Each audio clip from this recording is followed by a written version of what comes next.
Bismillahirrahmanirrahim. Alhamdulillahirabbil alamin wassalatu wassalamu ala asyrafil anbiya'i wal mursalin sayyidina wa maulana Muhammadin al-amin al-mab'uts rahmatan lil alamin wa ala alihi wa sahbihi ajma'in. Allahumma iftah 'alaina futuhal 'arifin warzuqna fahman nabiyyin wa hifdzal mursalin wa imanal muttaqin ya arhamar rahimin. Assalamualaikum warahmatullahi wabarakatuh. Tuan-tuan, puan-puan, saudara jemaah yang dirahmati Allah Subhanahu wa taala. Alhamdulillah, bersyukur kehadirat Allah kerana kita masih lagi dipertemukan dalam satu halaqah ilmu. Moga-moga kita beroleh rahmat hidayah daripada Allah Subhanahu wa taala insyaallah. Jadi pertama kalinya mohon maaf atas kelewatan, tapi dah dimaklumkan dah, walaupun agak lewat dimaklumkannya. Jadi alhamdulillah yang moga kita dapat bertemu dalam satu halaqah ilmu pada hari ini. Baik, jadi hari ini kita sambung perbahasan kita berkenaan dengan Nabi sallallahu alaihi wasallam memperdagangkan harta Khadijah. Sayyidatina Khadijah adalah seorang hartawan dan saudagar. Sebelum Nabi sallallahu alaihi wasallam diangkat menjadi rasul, namun Khadijah telah pun terkenal sebagai seorang saudagar yang mulia akan budi pekertinya. Beliau banyak memberi pinjaman modal kepada saudagar-saudagar Arab yang berniaga ketika itu. Kemuliaan akhlak Nabi sallallahu alaihi wasallam telah sampai ke telinga Khadijah dan beliau telah mempelabur baginda menjalankan perniagaan dengan hartanya.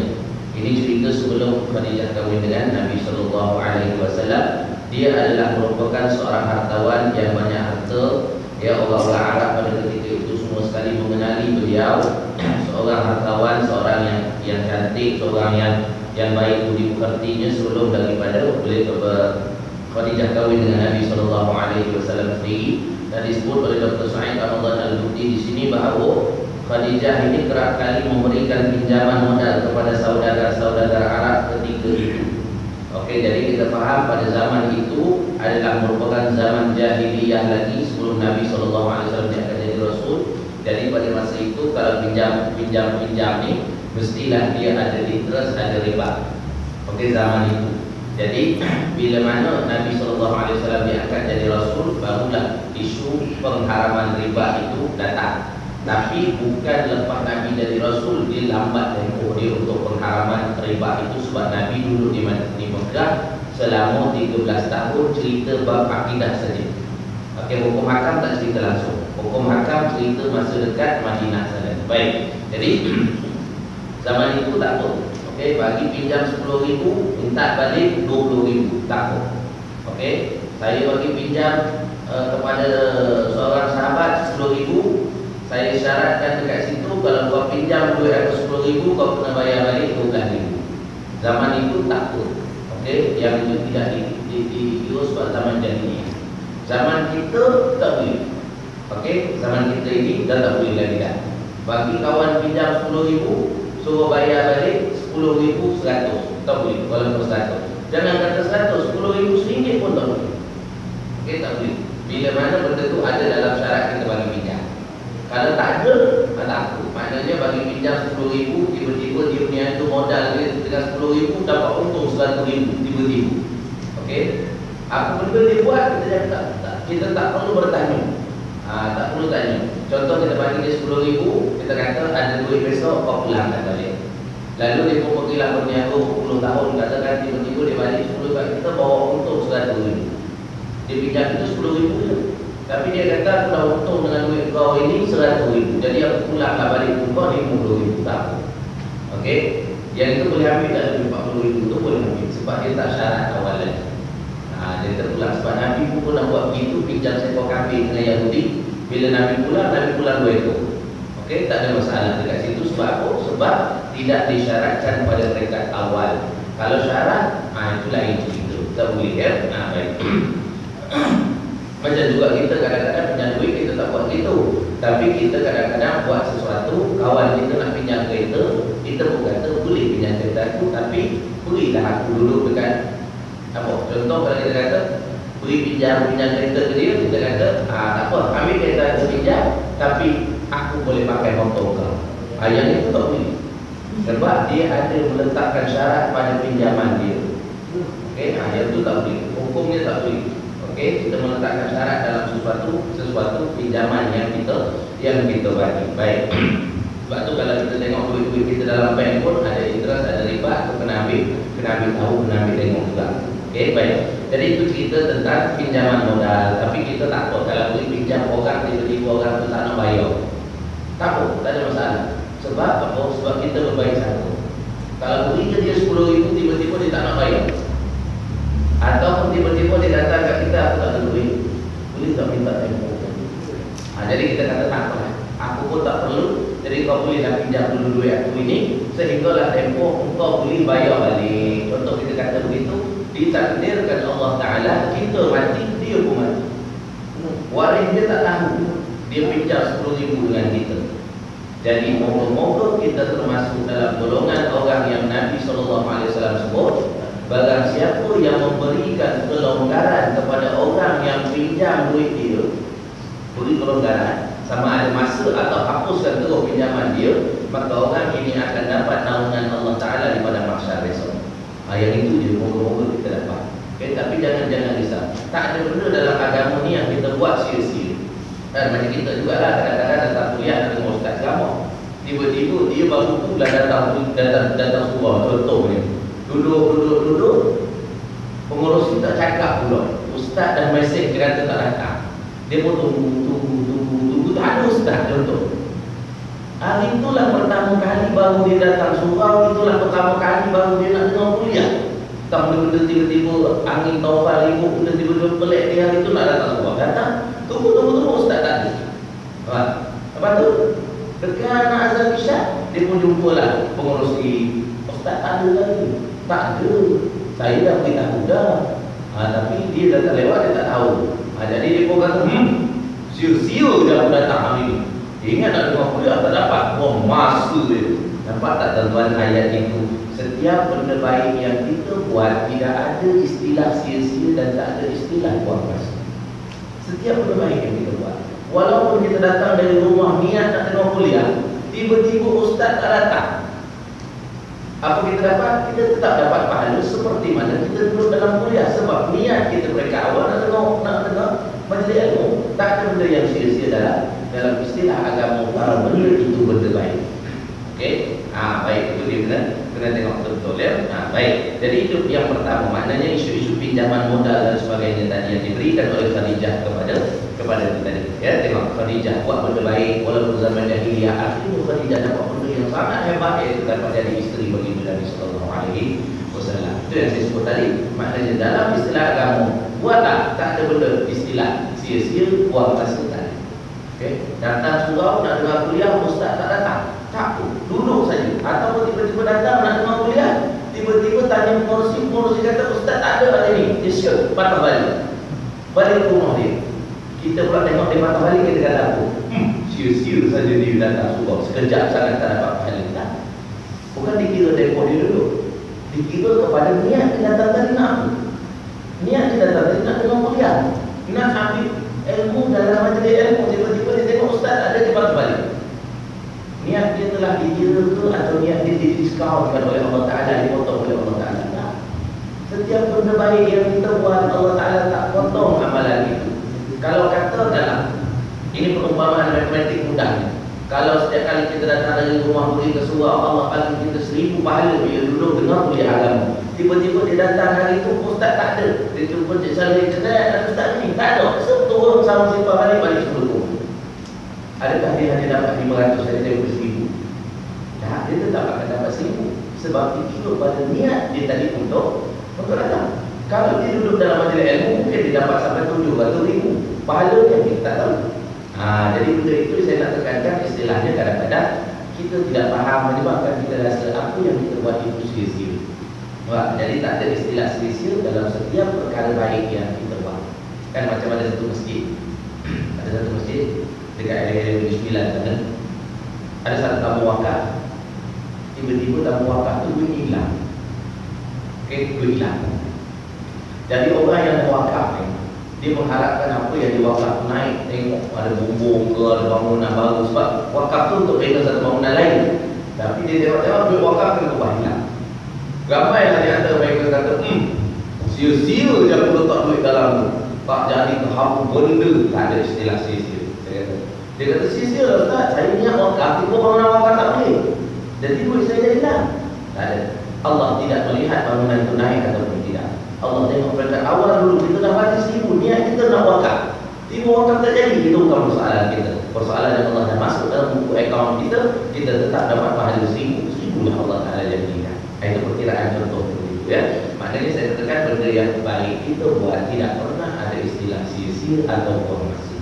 Mesti ada ganjaran di sisi Allah Subhanahu wa Ta'ala. Macam kita katakan berdoa, kita seolah-olah rasa kosong, jadi kita rasa muka kita, tapi ada something yang Allah Ta'ala dah letakkan. Sebab Nabi dah kata, bila seorang anak Adam mengangkat tangan, mengangkat tangan, terpulang ya, kita nak doa, ada orang doa macam ni, itu semua kaifiat betul kan. Tapi kalau kita tengok pendapat para sahabat, termasuklah Syekh Nuruddin Al-Banjari itu, dia sebut cara berdoa yang terbaik ialah diangkat tangan dan dilapangkan.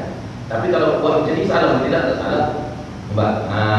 Yang salah kalau dia beretikad, engkau doa begini dapat kecil, aku doa begini nanti dapat banyak. Itu salah etikadnya. Sebab itu simbolik je. Tak ada orang, kalau dia kata aku dapat besar, kita boleh lawan balik ke dia. Entah ia tidak besar, entah bojok teman-teman tak dapat lalu. Sebab jatuh situ, benda tu kecil. Kalau nak fikir logik begitulah. Tapi semua benda itu Allah Ta'ala yang bagi. Doa jadi pun takut, angkat jadi pun takut. Tentulah pada kita macam mana cara kita nak berdoa. Yang penting berdoa itu. Maknanya kalau kita angkat tangan, Nabi kata Allah SWT bila seorang hamba itu angkat tangan, maka Allah malu untuk hamba itu balikkan tangan dalam keadaan kosong. Mesti ada sesuatu. Tak dapat kat dunia, dapat alam kubur. Tak dapat dalam alam kubur, mungkin menjadi penembus kita ketika mana kita ditakdirkan Allah nak dicampak masuk neraka. Tiba-tiba doa datang, inilah penembus kau masa kau berdoa dulu. Tak dapat kat dunia, tak dapat kat alam kubur. Sekarang aku bagi sebagai penembus kau daripada api neraka. Siapa tahu? Jadi kita kena baik sangka dengan Allah Ta'ala. Baik, itu yang pertama ya, saya tentang Khadijah tadi. Kemudian Khadijah menghantar pembantu beliau Maisarah. Maisarah ni nama perempuan tapi dia lelaki. Maisarah ni lelaki. Lelaki. Kalau kita Arab dia kata Ghulamuha. Ghulam ini orang hamba Khadijah. Jadi lelaki lah. Lelaki ya, baik. Namanya Maisarah. Nama biasa dah kan. Ada orang nama Fairuz, lelaki. Perempuan dia bangun ni pula ada orang kahwin. Laki nama Fairuz, bini pun nama Fairuz. Nama bapak sama. Yang membezakan antara dia dengan suami dia, bini dengan binti saja. Jadi tak ada masalah kan. Jadi itu imam jadi pening. Aku nikahkan kau Fairuz bin Abdullah dengan Fairuz binti Abdullah. Imam pandai. Betul ke? Betul lah. Kalau imam dah cakap itu, tak boleh nak terus sambung. Kena semula lah. Kan? Itu adat dia seelok-elok dia kan, dia bersambung. Tapi seelok-elok bersambung, kalau tak sambung pun sebenarnya tak ada masalah. Tapi dia telah diputuskan dengan perkataan lain, seelok-elok dia bersambung. Sebab dia biar terusan. Baik, sebab kita senapas itu adat Melayu. Adat Melayu yang ikut hukumnya, dia tak ada masalah apa-apa. Jangan diselangi dengan perkataan-perkataan yang lain daripada itu. Baik, ada pembantu beliau nama Maisarah untuk membantu baginda Nabi SAW dalam urusan berniaga. Nabi menerima tawaran Khadijah dan berangkat ke negeri Syam. Negeri Syam kita dah sebut dah dulu. Jordan, Palestin, Syria. Itu negara Syam. Negara Syam. Baik. Apa tu kalau macam Mesir, dia bukan negara Syam. Itu negara Afrika.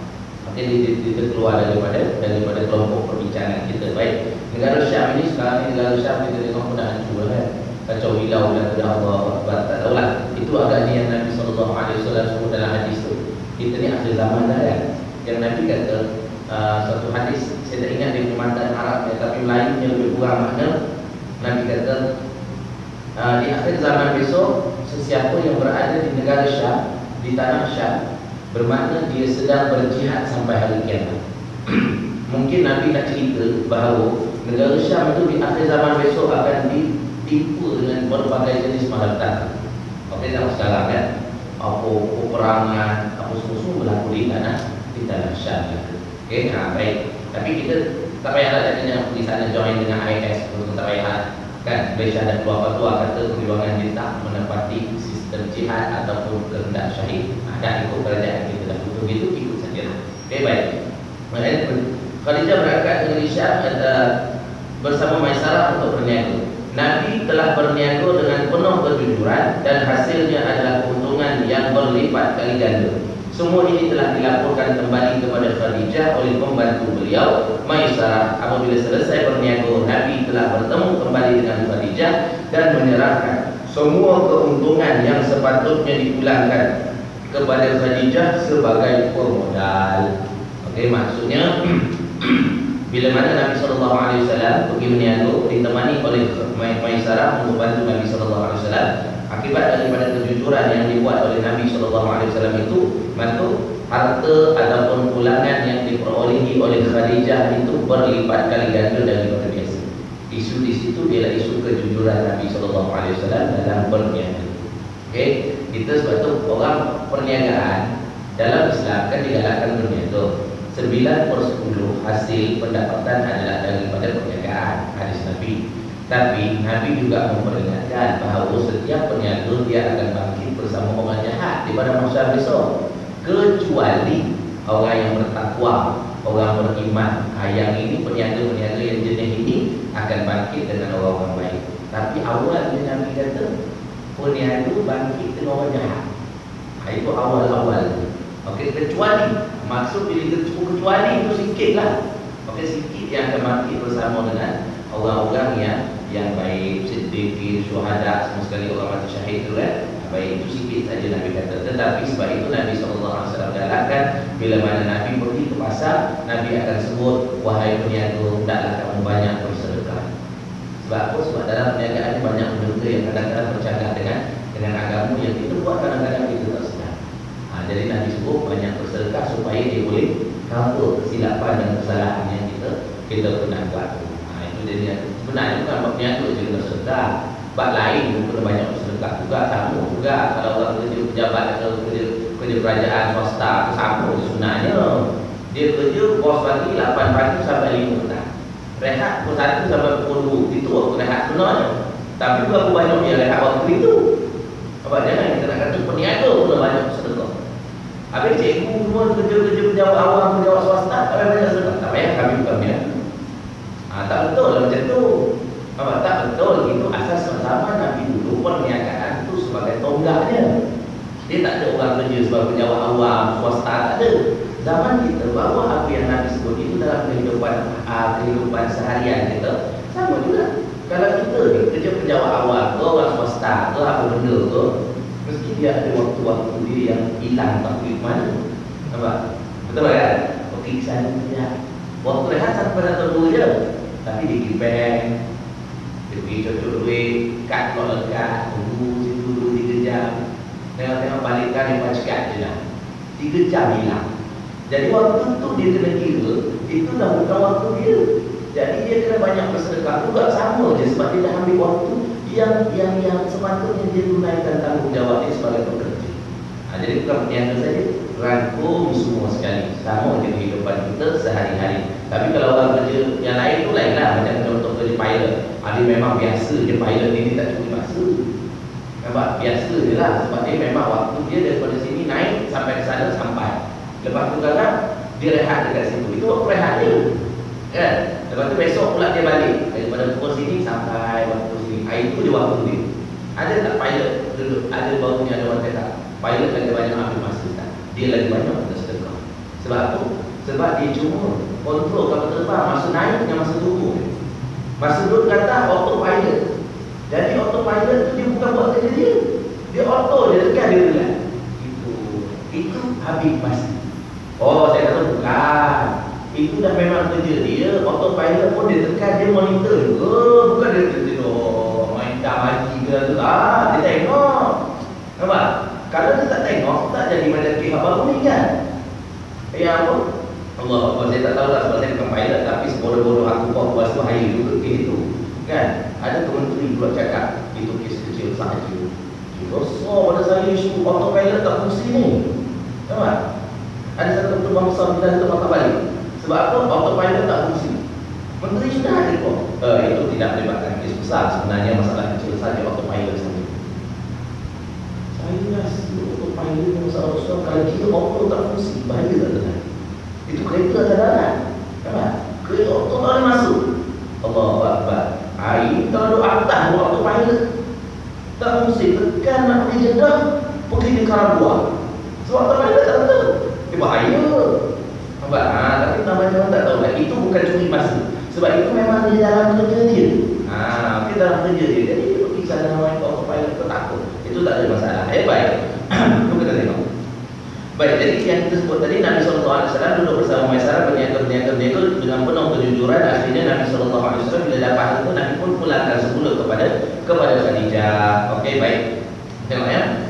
Kita dalam niaga sebagai apa, pekerja kepada bos kita ke apa, terpulang. Itu terpulang pada kita. Kalau contoh bos kita kata, kau niaga lah dengan harta ni, modal aku 1,000, aku tak kisah, aku nak pulang balik modal aku 1,000. Kalau lebih pada tu, lantak kau ambil lah. Itu boleh ambilkan. Okey, tapi kalau bos kata segala keuntungan, segala gini, kau kena pulangkan aku sebab kau dah makan gaji. Kena pulang balik. Kalau bos nak bagi pula komisen, itu lain. Okey, itu lain. Baik.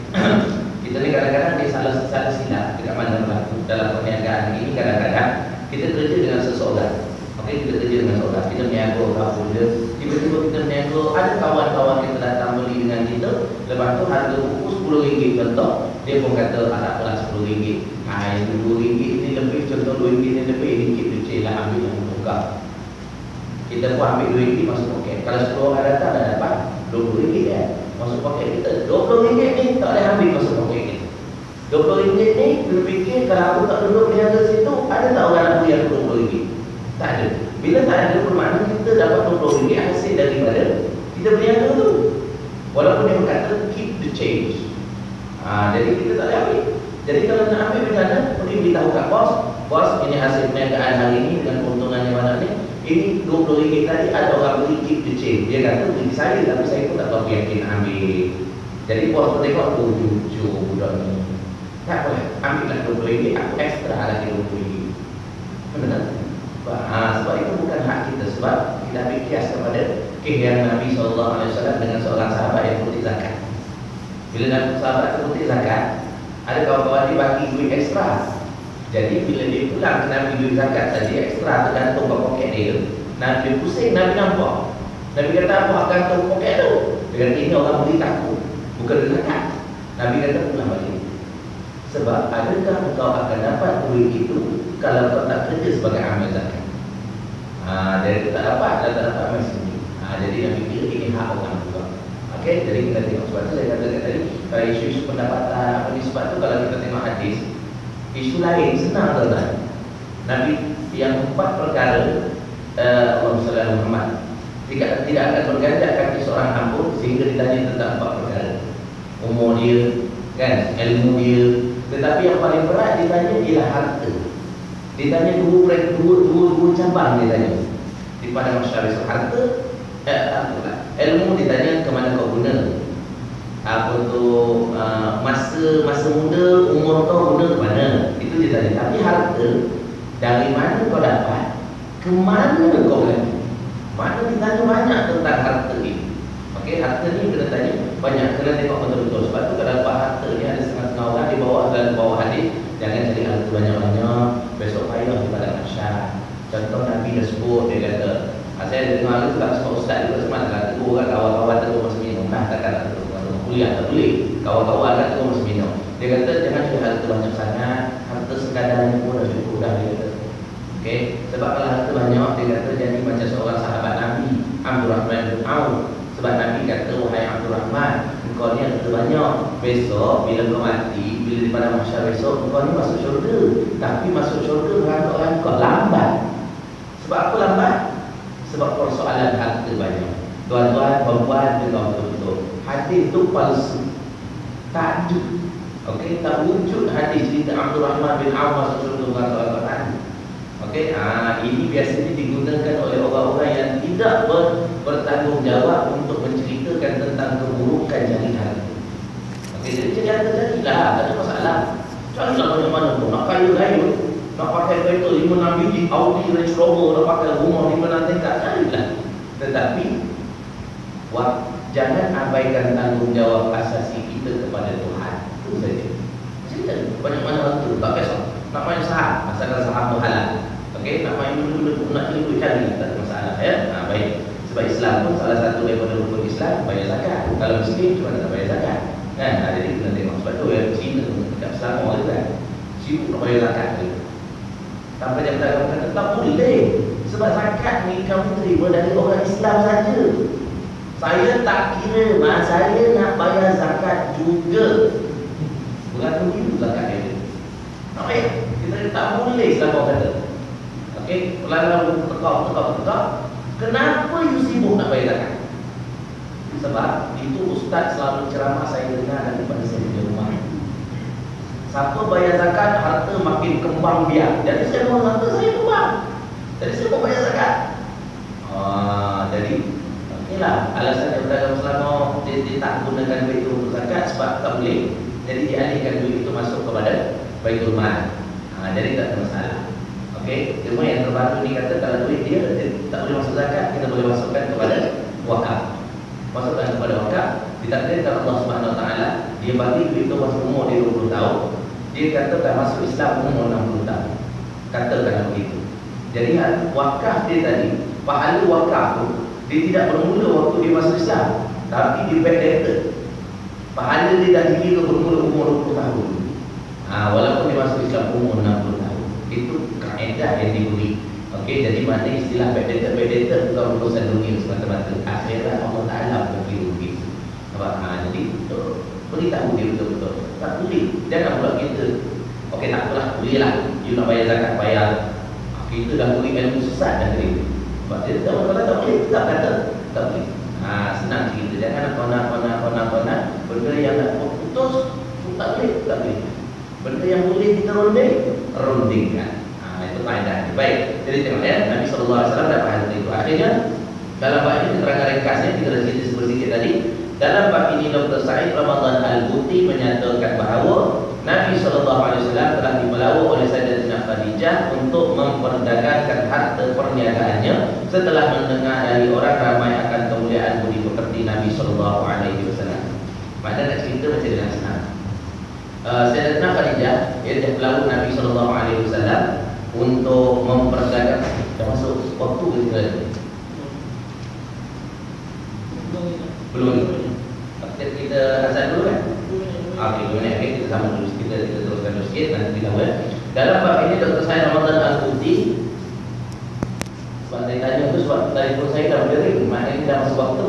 Sebab telefon saya nilai ini. Ini selama punya mungkin ada 2 minit lebih sikit lambat sikit kan? Baik. Dalam bab ini Dr. Said Ramadan Al-Buti menyatakan bahawa Nabi telah dibelawa oleh Khadijah untuk memperdagangkan harta perniagaannya setelah mendengar dari orang ramai akan kemuliaan budi pekerti Nabi SAW.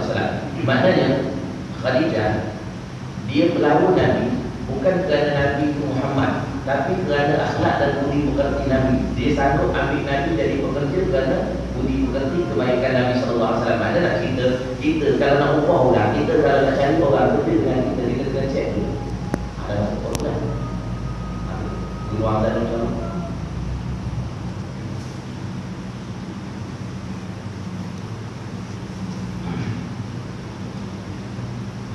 baik, kita sambung dari tadi ya. Dalam keterangan ringkas itu Dr. Said Ramadan Al-Buti kata bahawa Nabi SAW dibelawa oleh Khadijah. Sebab apa? Sebab Khadijah mendengar daripada orang ramai tentang kemuliaan budi pekerti Nabi SAW. Maknanya kesimpulan kita nak ambil secara mudah. Kalau kita nak ambil pekerja, kita kena berhati siapa pekerja itu. Kalau kita nak bekerja dengan orang apa, kita kena tengok siapa yang kita nak bekerja dengan dia itu. Itu kena berhati dulu betul-betul. Sebab tu kalau kita tengok pendapat-pendapat yang dikemukakan oleh ulama sebelah Saudi sana, dia kata sebaik-baiknya seorang ini bekerja dengan orang Islam yang bukan musuh Allah Ta'ala. Jadi dia kata begitu, sebaik-baiknya. Akan tetapi dia kata kalau tak dapat sangat, contoh tempat kita ni tak ada kan tempat kerja orang Islam yang boleh kita kerja, maka kita boleh bekerja dengan orang bukan Islam, tetapi jaga batas-batas syariatnya. Dan yang kedua, terpulanglah kita ambil hak kita. Kalau dia punya keuntungan, dia nak buat apa, itu urusan dia. Maknanya boleh tak boleh kerja dengan orang bukan Islam, itu pendapat Syekh Saleh Utsaimin, Mufti Saudi, dia kata boleh. Tapi tengok keadaan lah. Tapi kadang-kadang Tapi kadang-kadang ada setengah-setengah tu kerja dengan orang bukan Islam lagi memahami Islam. Ada, sebab ada kerja orang kawan-kawan saya dulu kerja sebagai driver orang bukan Islam. Yang saya ingat sekali dia kerja dengan driver bos dia orang Jepun. Orang Jepun selalu pergi meeting kadang-kadang hari Jumaat dan sebagainya. Ya, daripada Kuantan ke Kuala Lumpur sekali hari Jumaat. Tapi bila nak sampai ke waktu, bos dia yang akan suruh berhenti. Jepun ni yang akan suruh berhenti. Dia kata. Tapi dia ni sebenarnya sebelum kerja dengan Jepun, dia dah kerja dengan orang Islam dah. Orang Islam, dia kadang-kadang nak pergi sembahyang sikit, tak pergi. Dia kata cepat sikit meeting ni. Kau nak pergi sembahyang cepat sikit 5 minit. Yang bos dia duduk dalam kereta tak sembahyang. Mana nak berkat pendapatan? Takkan berkat pendapatan tu. Tapi bila kerja dengan Jepun ni, dia kata kerja dengan Jepun, sampai akhirnya Jepun tu bawa dia pergi ke Jepun. Sekarang ni ada duduk sana, kerja kat sana malah. Sebab dia kata Jepun ni setiap kali pergi. Sebab dia ingat soalan pertama waktu dia terbuka dan jadi driver orang Jepun ni, you sembahyang tidak? Itu soalan ni. Soalan pertama bukan tanya kau pandai bahasa Jepun ke apa ke, tak tanya. Tapi dia tanya kau sembahyang tidak? Walaupun dia orang kafir, dia tak faham kenapa, tapi dia jawab jujur, sembahyang. Berapa kali satu hari? 5 kali. Ada tambah-tambah tak? Kadang-kadang. Tapi yang 5 ni yang tinggal tak pernah tinggal. Tak pernah tinggal, dia kata. Okey, saya terima you bekerja dengan saya. Peringkat segitulah dia cakap. Tapi dia pun terjemah dia lah. Sebab Jepun dia tak nak cakap penting. Walaupun dia pandai cakap penting, tak dekat Jepun juga. Dia tak kira baik. Bila dia kerja dengan Jepun, saya nak cerita keberkatan orang ni. Bila turun sampai ke masjid je, dia pun tengok. Ada waktu lagi 5 minit nak masuk waktu, dia yang suruh driver berhenti. Dia kata, sana masjid kan, dia masuk berhenti dulu. Bos, 5 minit lagi. Tak apa, berhenti dulu, nanti you nak buka kasut, ambil selipas semua, ambil untuk semua, dia kata. Jadi dia pun berhenti ambil semayang, semua dulu. Dia kata, bos 5 minit ya bos, untuk semayang. Tak apa, take your time. Jangan lambat sangat, dia kata. Itu dia. Dan sempat kawan pun apa pun bunga. Selepas 5 tahun, dia kerja dengan Jepun ni. Barulah dia faham. Bila Jepun ni cakap, dia Jepun ni nak pergi dalam Jepun, dia kata, you tahu tak kenapa saya tanya you dulu sembahyang tidak? Soalan pertama saya terlupa, dia kata. Dia kata tak tahu. Bos tanya saya jawab je, dia kata. Soalan pertama itu ada kaitan dengan kita punya kerja. Dia kata, yang Jepun ni kan kafir. Dia kata apa? Sebab orang yang tak tinggal sembahyang, dia kata, ada dalam satu kitab itu Sayyidina Umar. Dia sebut Sayyidina Umar, dia kata dalam kitab itu cakap, siapa jaga sembahyang, dia mesti orang yang jaga segala-gala dia punya akhlak dia, harta dia, semua dia jaga. Jadi sebab tu saya pilih you jadi pekerja saya, sebab you orang tak tinggal sembahyang, so you takkan abaikan tanggungjawab you yang lain. Nampak itu orang bukan Islam. Nampak akhirnya dia kerja dekat sana. Dah kerja 2 tahun dah selesai dekat Jepun sana. Sebagai aku, entah yang saya tahu dia dah jadi driver lagi kan. Dia jadi driver lagi kan. Sebab 5 tahun dulu kat Jepun, akhirnya dia boleh sangat Jepun walaupun tak berhasil sangat.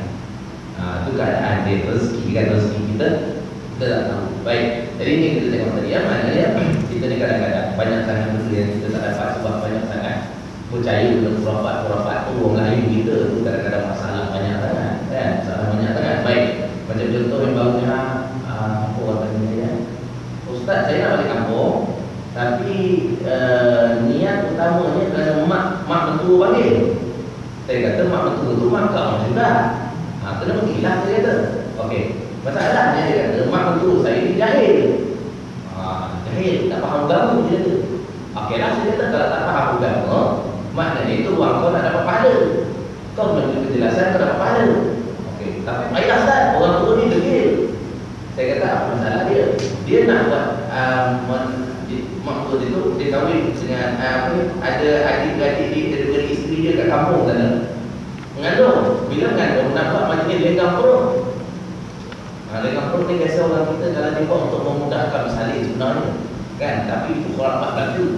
Jadi dia nak buat majlis lenggang perut. Dia kata boleh tak boleh? Saya kata majlis lenggang perut ni khurafat. Jadi tak boleh pergi tak boleh, dia kata. Habis kalau saya nak pergi juga boleh. Itu dia kata Ustaz ni boleh kan, tadi tak boleh, kata boleh pula. Tak boleh kalau kau nak jemaah khurafat tu. Boleh boleh kalau kau balik dengan tujuan kau nak perbetulkan waktu kau. Jadi boleh belajar situ kau tutup. Tapi cakap dengan beradablah mana. Mak, ni semua benda khurafat ke? Kan? Jadi bila khurafat tak buat. Daripada mudah nak beranak, jadi tak beranak-beranak tu. Nampak bila benda khurafat. Sedangkan kalau tengok dalam kitab perubatan Islam sendiri, orang Melayu kita ada air susu. Tapi air susu tu tak apa, sebab dia macam yang Quran juga. Namanya air susu. Kalau kita ambil air biasa tu, yang macam baru 2-3 tahun lepas berlaku kat saya pergi ke hospital. Lepas tu saya malah pakai kopiah ke hospital. So bila pakai kopiah pada ustaz lalu. Nampak? Jadi saya pergi ada tu orang bagus sebab bawa balik surau, pergi ke hospital dengan kawan. Awal pun bini dia nak beranak. Payah, dia nak beranak tak lepas. Dan dia pun nampak saya ustaz ke? Takkan kita kata tukar lah. Dia kata lah, ustaz tolong ustaz, isteri dari payah nak beranak ustaz. Tolonglah jampi sikit air tu. Air orang lain jampi. Tak kisahlah, ambil je lah. Bila ambil, saya kata inilah saya ikhtiar saja. Okey. Jadi pada duduk atas kursi tu, duduk atas kursi yang mana ada. Lepas tu, bila kedua saya nak baca, ustaz, takkan baca situ ustaz. Habis tu nak baca mana? Ustaz, kalau nak baca tu dekat surau. Habis balik tu nak baca. Ini masalah awal kita baca je lah kat mana-mana. Tak ada masalah. Saya kata nak ke surau jauh. Dia duduk sini je lah baca. Okey, kita baca. Baca ayat apa saya ambil daripada kitab Ibn Qayyim.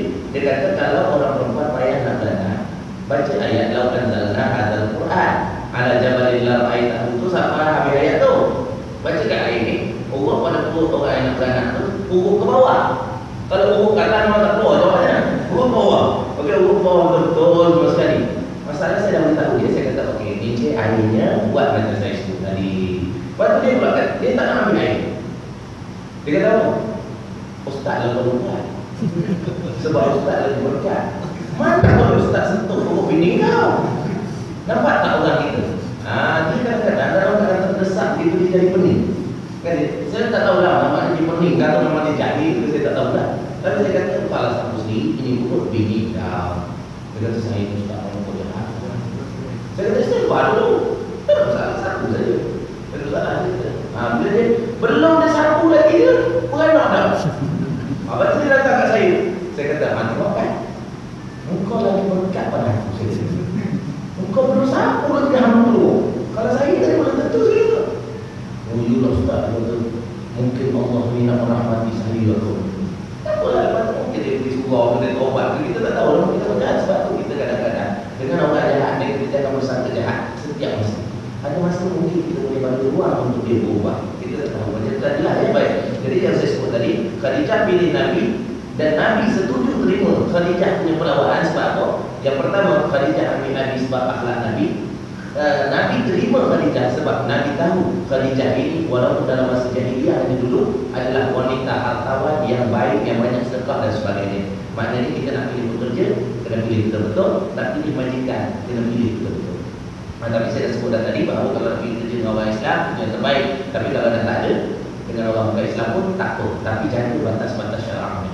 Okey, jadi pada itu saya cerita orang Jepun tadi, kadang-kadang orang Islam tidak faham.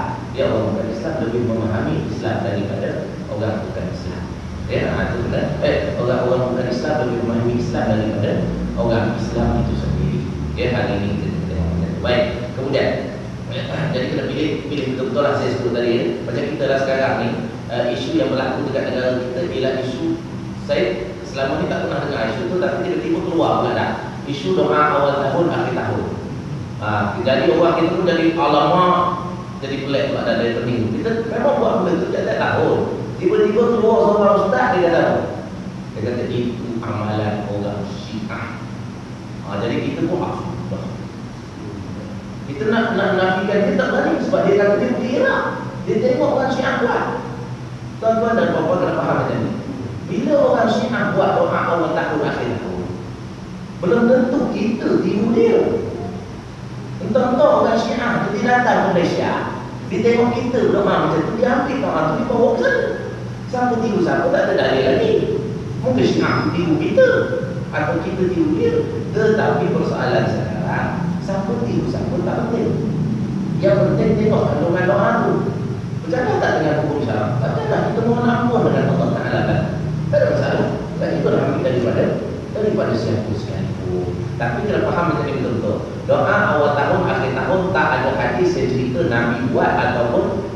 dibaca, tak ada. Okey, memang tak ada. Yang kedua, doa yang kita baca tu pun tidak ada dalam mana-mana hadis.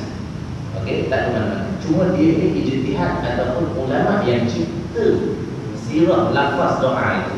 Salah ke tak salah, sebab doa itu tidak ada benda yang bercanggah dengan hukum.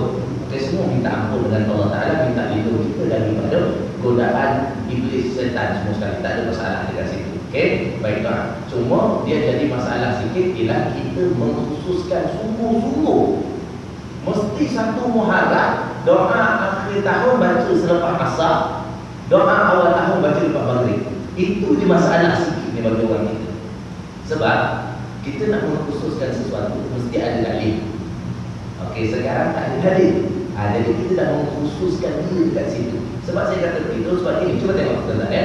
Sekiranya kita kerja katakan terlepas satu Muharram orang kumpul kat surau, orang berdoa, lepas tu orang kita pun tak ada. Katakanlah kita overtime tak boleh nak keluar kan, kita pun balik rumah 2 Muharram.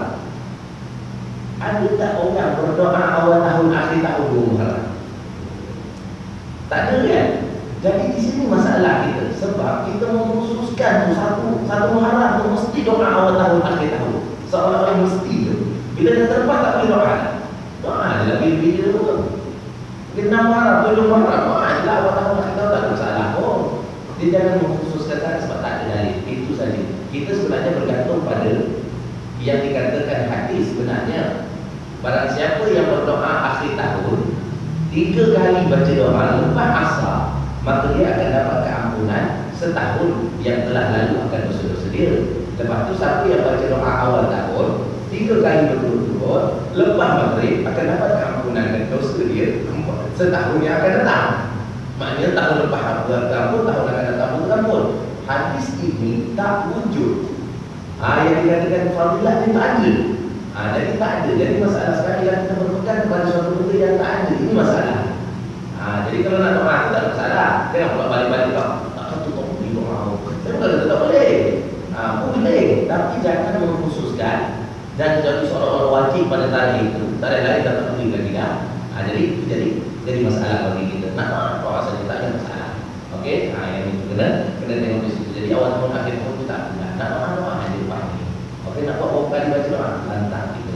Jadi saya kata hari itu dekat satu tempat dia kata, "Habis tak dalam penyelesaian macam mana?" Kita nak mengelak dia. Penyelesaian dia mudah. Nabi ajar kita doa bila? Lepas sembahyang waktu fardu kan ada doa. Nabi kata, waktu tu doa mustajab. Dia kata. So, gabungkan saja doa awal tahun dan akhir tahun pada masa doa lepas maghrib. Habis kita di situ takkan timbul masalah dah. Itu saja jalan ni. Jadi kalau orang tu katakanlah dia tak dapat bersama dengan kita waktu satu Muharram maghrib itu, maka dia balik ke rumah waktu subuh. Kan katakan dia tak tahu aku tak boleh. Dia mau makan doa je lah. Kalau tak dia akan terlepas lah doa-doa yang baik itu. Jadi tak ada masalah. Doa awal tahun ke akhir tahun tu doa je lah. Tapi dia akan mengkhususkan. Sebab nak mengkhususkan sesuatu mesti ada dalilnya. Contoh kita sembahyang duha, ada dalil tak sembahyang duha? Ada. Kita sembahyang tahajud, ada tak dalil? Ada. Kita puasa Isnin Khamis, ada dalil tak? Ada. Jadi nak mengkhususkan sesuatu mesti ada dalil. Kalau tak ada dalil, dia tak boleh khususkan sesuatu. Nak buat mutlak, dia tak boleh. Okey, yang kena. Baik. Kemudian yang akhir sekali kita tengok di sini dalam surah Nabi sallallahu alaihi wasallam juga dipaparkan tentang kejujuran Nabi sallallahu alaihi wasallam dalam menjalankan pernyataan tersebut yang mana akhirnya mengundang keuntungan yang berlipat kali ganda daripada kebiasaannya. Jadi yang kejujuran ini disebut secara mudahnya bahawa setiap kebaikan yang kita buat pasti Allah Taala akan bagi ganjaran semula, tak kira ganjaran itu di dunia ataupun ganjaran itu kita akan dapat di akhirat. Sebab itulah Nabi pernah sebut dalam satu hadis, siapa-siapa yang nak dimurahkan rezeki, dipanjangkan usia, hendaklah disambungkan silaturahim. Nak sambung silaturahim pun tak ada masalah. Dia sambung silaturahim mudah. Okey, sambung silaturahim mudah. Sebab apa? Bila nak sambungkan silaturahim, maka cara Nabi pernah kata sambungkan saja silaturahim itu dengan ucap salam. Ucap salam. Assalamualaikum dah cukup sebagai menyambungkan silaturahim. Bukan payah pun. Okey, bukan payah pun. Tapi hari ini sambung silaturahim, tapi usia tak panjang betul. Ada yang terbaru ni semalam. Tengok dia di dalam apa, dia di tengah mati. sia mati terkejut sebab apa tu hak orang Mesir tu. Orang hitam kalau ni nama dia tu. Ramai yang berfaham orang pakai 3 kali pokai jatuh, dia tak ada jatuh. Sumbat tu dia pun terkejut sebab dia rasa dia tiba boleh menang. Dia tiba-tiba tengok orang tu sumbat tu, ramai 10 orang boleh sumbat tu orang. Oh, mati. Itu dia kata, walaupun kadang-kadang kita dah buat baik betul-betul tapi kita suasana tu tak betul. Itu yang kita kata, cuba bayangkan kita di surau semalam, di masjid semalam, berapa orang? Sedangkan kat stadium bergantung ribu orang lagi kat sana.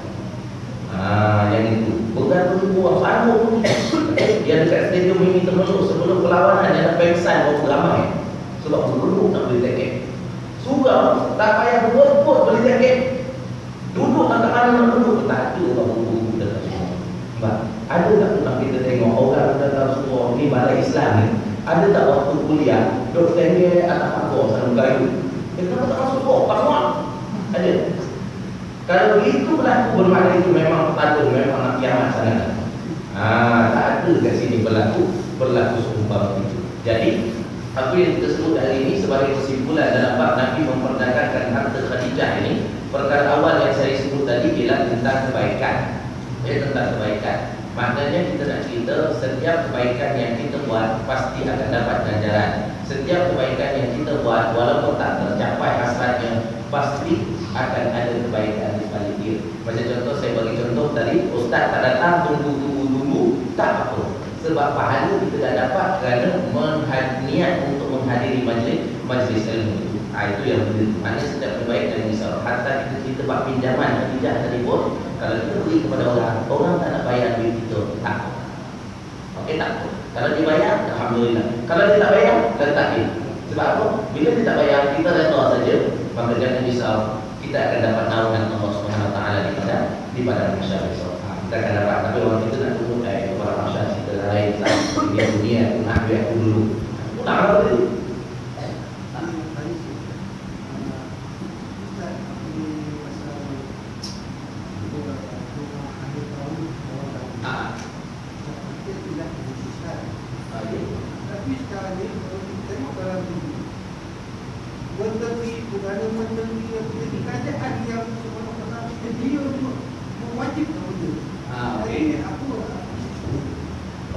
Yang itu yang jadi masalah berbalik kepada apa yang saya sebut awal tadi.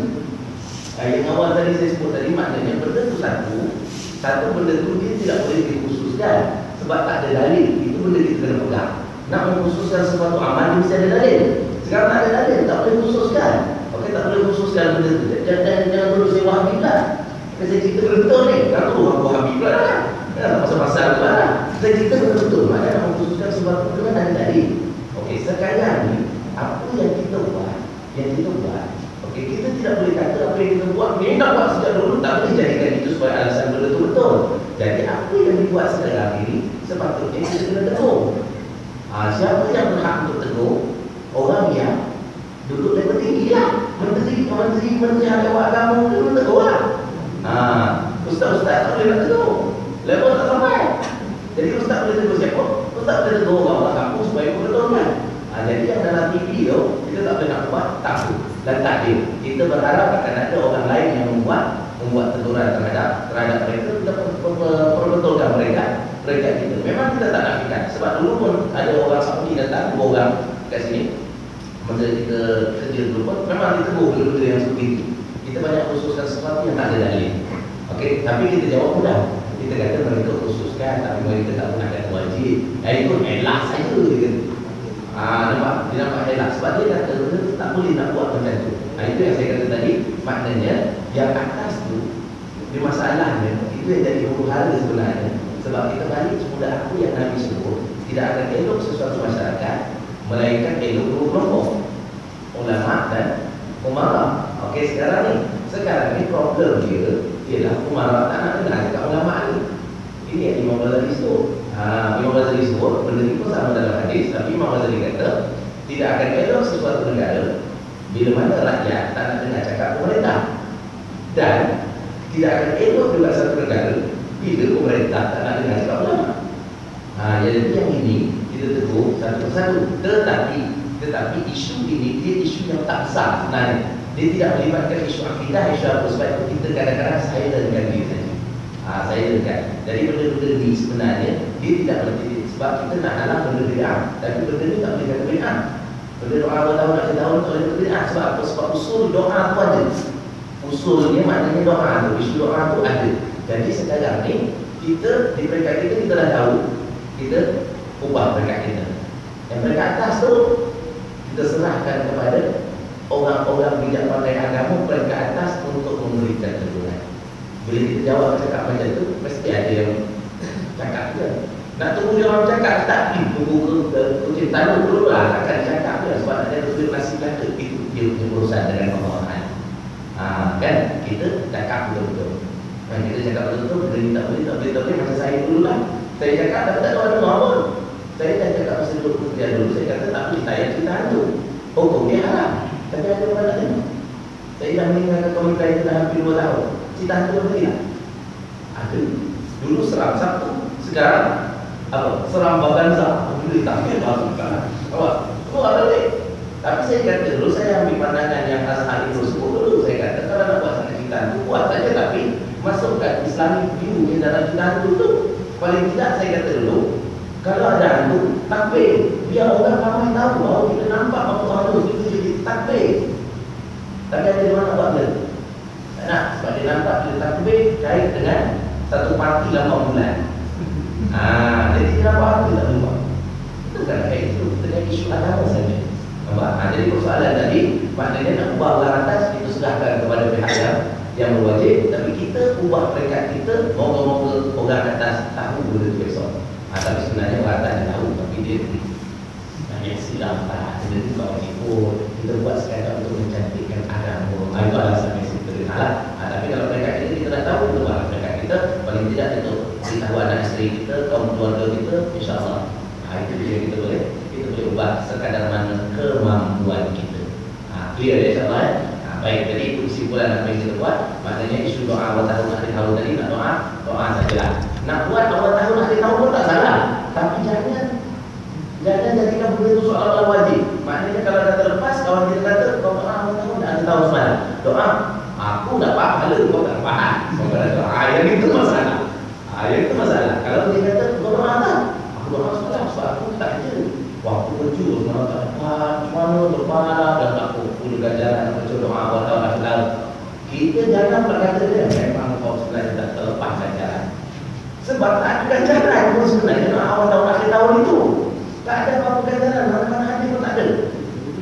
Jadi kita cuma membaca berkait dengan doa itu saja. Jadi kalau dia kata aku dah terlepas dah semalam, kita kata lah terlepas salah. Baca lah boleh besok pun. Mana boleh besok dah. Muharram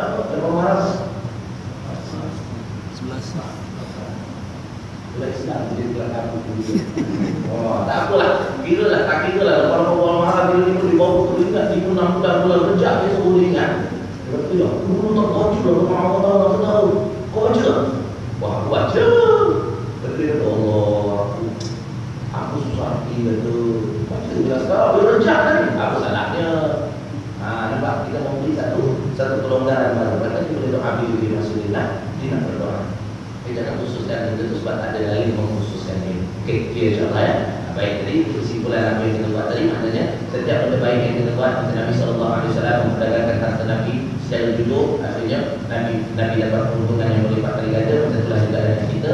Kalau kita nak buat satu benda baik, teruskan saja. Walaupun tak tercapai hasrat kebaikan kita, dan jalan tetap ada di sisi Allah Subhanahu Wa Taala, insyaAllah. Jadi moga kita dapat sambung lagi pembahasan kita pada ketika yang akan datang, insyaAllah. Jadi apa yang kita bincang pada hari ini, moga-moga diberkati oleh Allah Subhanahu Wa Taala. Moga-moga Allah Taala menggolongkan apa yang kita buat pada hari ini sebagai salah satu amal jariah kita. Jadi aku qauli hadza wa astaghfirullahal azim wa lakum. Wassalamualaikum warahmatullahi wabarakatuh.